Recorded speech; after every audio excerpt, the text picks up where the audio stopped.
Texas. Mr. Hunt is recognized. I cannot thank you all enough for being here. Thank you for sharing your lives with us. Thank you for sharing your stories. I greatly appreciate it, and being from Texas, it's an honor to be in your presence.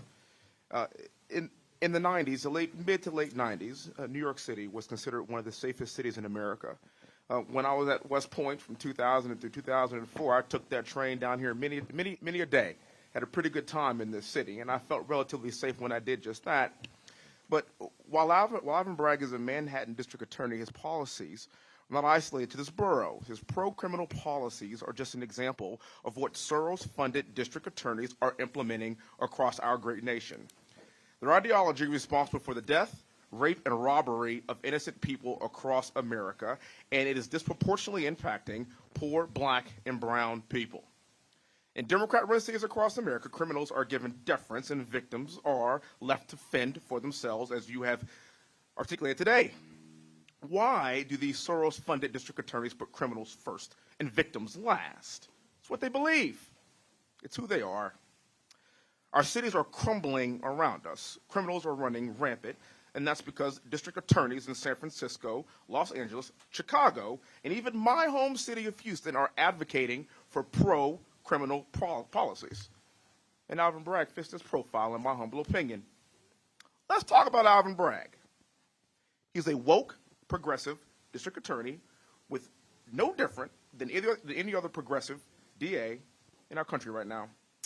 He was elected as a Manhattan DA in 2021. His policies should not be surprising, given that he was heavily supported by Black Lives Matter PAC that was directly funded by George Soros. In fact, George Soros donated $1 million to that PAC less than a week after endorsing Bragg. Under the guise of helping people of color, he causes them more harm with his pro-criminal policies. Since Bragg has taken office, New York City residents are worried about increasing threats of violence. Do you know who doesn't have to worry about violence? Alvin Bragg.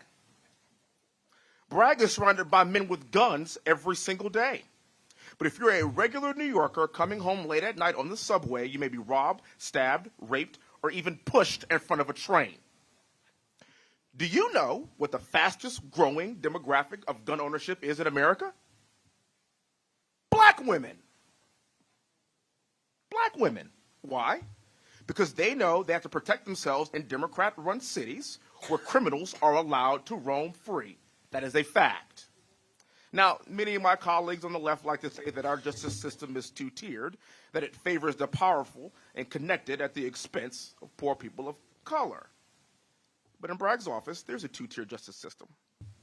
It's criminals first and victims second, especially victims of color. We have an opportunity to vote out DAs just like this, to make people that look like me and you, ma'am, safer. Let me take it one step further. Not just people that look like you and me. Every single American that lives in this country should feel safe to live in their own streets. End of discussion. I'm sitting here right now, and I'm hearing Trump, Trump, Trump, Trump, Trump, Trump, Trump. And at the end of the day, the people that are sitting here right now, they don't want to hear that. The only thing you want is safety. We are not grandstanding. I am not grandstanding.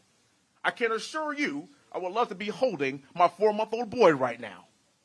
But I am here to fight for you and to hear your stories and to allow you to tell your stories. And for that, I am forever grateful. And ma'am, you ain't the only one that's actually left the plantation. It's happening all over the country. And with that, I yield back. Thank you. Gentleman yields back. Mr. Kiley is recognized for 5 minutes. Thank you, Mr. Chair. In recent